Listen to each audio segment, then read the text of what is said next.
Lord. Thank you Jesus. ஜீவன் எப்படிப்பட்டதுன்னு பார்க்கலாம். ஒரே தரம் மரிப்பதும் பின்பு நியாயத்திற்படைவதும் மனுஷருக்கு நியமிக்கப்பட்டிருக்கிறது. எபிரேயர் 9:27, ரோமர் 14:10, 2 கொரிந்தியர் 5:10, வெளிப்படுத்தல் 20:12-13 சொல்லப்பட்டிருக்கு. ஆவியை விடாத்திருக்கிற ஆவியின் மேல் ஒரு மனுஷனுக்கும் அதிகாரம் இல்லை, மரண நாளின் மேலும் அவனுக்கு அதிகாரம் இல்லை.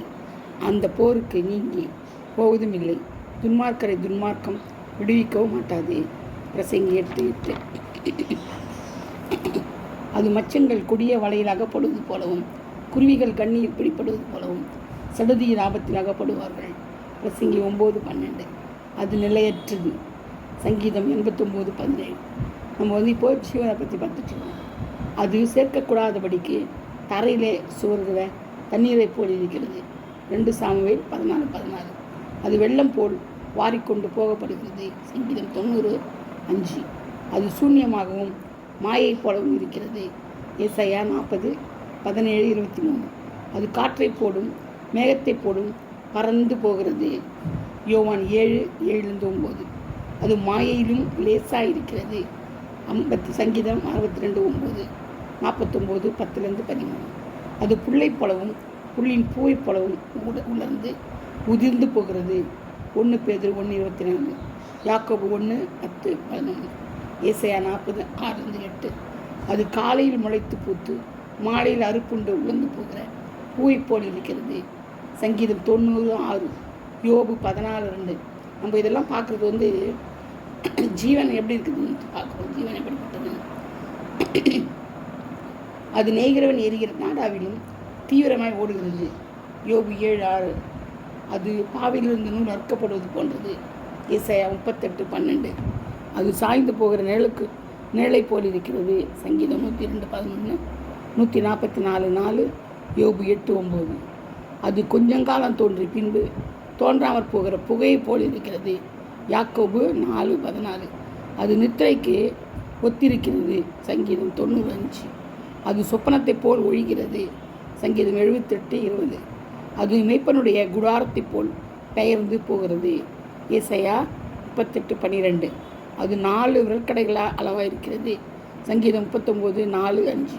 அது வேகமாய் ஓடுகிற கப்பல்களைப் போல கடந்து போகிறது. யோபு 9:26. அது அஞ்சற்காரர் ஓட்டத்திலும் தீவிரமாக இருக்கிறது. யோபு 9:25. அது ஒரு கதையை போல கிழிந்து போகிறது. சங்கீதம் 90:9-10. அது இறையின் மேல் பாய்கிற கழுதை போல் கடந்து போகிறது. யோபு 9:26. பார்த்திங்களா எந்த மாதிரி இருக்குது நம்முடைய ஜீவன் எப்படிப்பட்டதுன்றது தான் தலைப்பு. எப்படிப்பட்ட ஜீவன் இதெல்லாம் சொல்லப்பட்டது பாருங்கள். ஒரு தரம் தான் மறிப்பு மறிச்சு போகிறது. அஞ்சற்கார ஓட்டம் மாயிலும் லேசாக இருக்குதான். மேகத்தை போல் காற்றை போல் இருக்குதான். புல் போல் பூண்டை போல் இருக்குதான். உதிர்ந்து போகிறது. காலையில் பூத்து முளைத்துக்கு மாலையில் அறுப்புண்டு போதான். பார்த்திங்களா எவ்வளோ ஒரு நெய்கிற எரிகிற நாடார் போல் இருக்குதான். தீவிரமாக பாவில் நூறு அறுப்படுது போது தான். அப்போ நம்ம ஜீவன் எப்படி இருக்குதுன்னு நித்திரைக்கு ஒத்துருக்குறோம். நம்ம தூங்குற மாதிரி தான் நம்ம தூங்கிக்கணும். நமக்கு என்னன்னே தெரியாது இல்லையா? அதுதான் சொல்கிறாங்க. சொப்பனத்தை போல் இருக்கிறது தான். சொப்பனத்தை போல் அது ஒழிஞ்சு போயிடும். சொப்பனம் கண்டு நம்மளுக்கு தான் தெரிஞ்ச மாட்டேங்குது. மேய்ப்போட குடாரத்தை போல் பெயர்ந்து போகிறது தான். பார்த்திங்கன்னா வேகமாக ஒரு கப்பலை போல் கடந்து போகிறது. என்ன மாதிரி சொல்லப்பட்டிருக்காங்க பாருங்கள். அதனால் நம்ம ஜீவன் எந்த அளவுக்கு எதை ஒத்து இருக்குதுன்றது நம்ம தெரிஞ்சுக்கணும். அப்படியாப்பட்ட ஜீவன் ஆண்டு நம்மளுக்கு கொடுத்து நம்மளை நல்ல வழிப்படுத்தி பரலோகத்துக்கு தகுதிப்படுத்திருக்கிறாருன்னா ஆண்டவர் எவ்வளோ நல்லவராக இருக்கிறாரு பாருங்கள். இதெல்லாம் நம்மளுக்கு சாத்தியமாக கொடுத்துருக்குறாரு. அன்பில் அவருடைய இரக்கத்தின்படி அவருடைய நீதியின்படி நம்மளுக்கு என்ன செய்கிறார்? அந்த காரியங்கள் எல்லாத்தையும் நமக்கு ஜீவனை எப்படிப்பட்ட ஜீவனை தந்திருக்கிறாரு. அவர் கைவிடவே இல்லை. ஒரு நாள் நம்மளை கைவிட்டதே கிடையாது.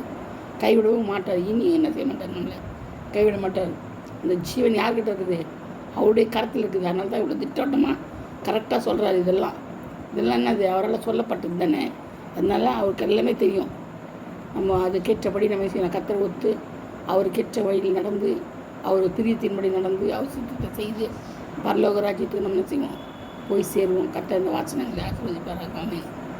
இல்லையா?